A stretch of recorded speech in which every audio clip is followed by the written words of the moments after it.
نحمده ونصلي على رسوله الكريم اما بعد فاعوذ بالله من الشيطان الرجيم بسم الله الرحمن الرحيم رب اشرح لي صدري ويسر لي امري واحلل عقدة من لساني يفقهوا قولي.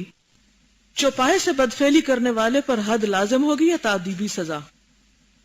چوپائے یعنی جانور جیسے گائے، بھینس، بکری وغیرہ، ان کے ساتھ وطی اور بدفعلی کرنے کی عقوبت اور سزا کے متعلق 3 قول ہیں. اول، چوپائے کے ساتھ بدفعلی کرنے والے کی تعدیب کی جائے گی، یعنی سزا دی جائے گی، اس پر حد نہیں ہوگی. یہ قول امام مالک اور امام ابو حنیفہ کا ہے. ایسا ہی ایک قول امام شافعی کا ہے اور امام اسحاق کا بھی یہی قول ہے.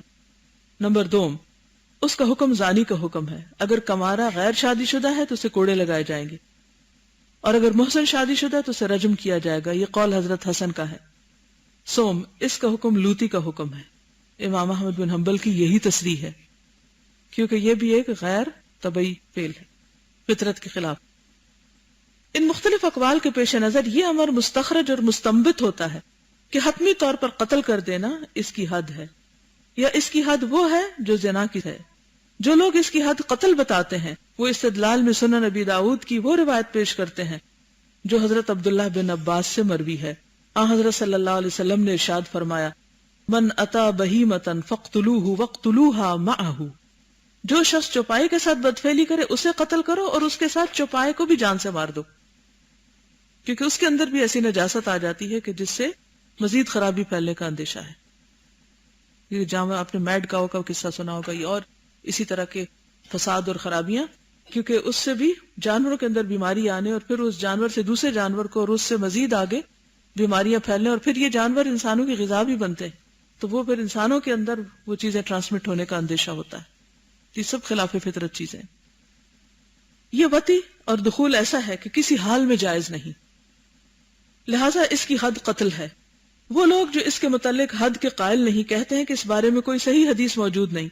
اگر کوئی صحیح حدیث موجود ہوتی تو ہم ضرور اس کے قائل ہو جاتے، اس کی مخالفت کا ہمارے پاس کوئی راستہ ہی نہ ہوتا. اسماعیل بن سعید الشالنجی اس باب میں کہتے ہیں کہ میں نے امام احمد سے پوچھا کہ چوپائے کے ساتھ بدفعلی کرنے والے کے بارے میں کیا حکم ہے. امام صاحب خاموش رہے. عمر بن ابی عمر کی حدیث اس بارے میں ثابت شدہ حدیث نہیں. طحاوی اس حدیث کو ضعیف کہتے ہیں. نیز یہ روایت حضرت عبداللہ بن عباس سے مروی ہے، لیکن خود ان کا فتویٰ اس کے خلاف ہے. وہ یہ فتویٰ دیتے ہیں کہ اس پر حد نہیں. چنانچہ ابو داؤد کہتے ہیں کہ ابن عباس کا یہ فتویٰ ان کی حدیث کو ضعیف قرار دیتا ہے. اس میں بھی کوئی شبہ نہیں کہ اس بارے میں طبعی زجر و توبیخ بے اعتبار لواطت طبعی زجر و توبیخ سے زیادہ قوی ہے. اور ظاہر ہے کہ انسانی طبائع میں چوپائے کے ساتھ وطی اور دخول کرنے اور انسان کے ساتھ وطی اور دخول کرنے میں زمین آسمان کا فرق ہے، اس لیے ایک کو دوسرے پر قیاس کرنا قیاس فاسد ہے. جزاکم اللہ خیرا. سبحانک اللہم و بحمدک نشہد ان لا الہ الا انت نستغفرک و نتوب الیک. السلام علیکم و رحمۃ اللہ وبرکاتہ.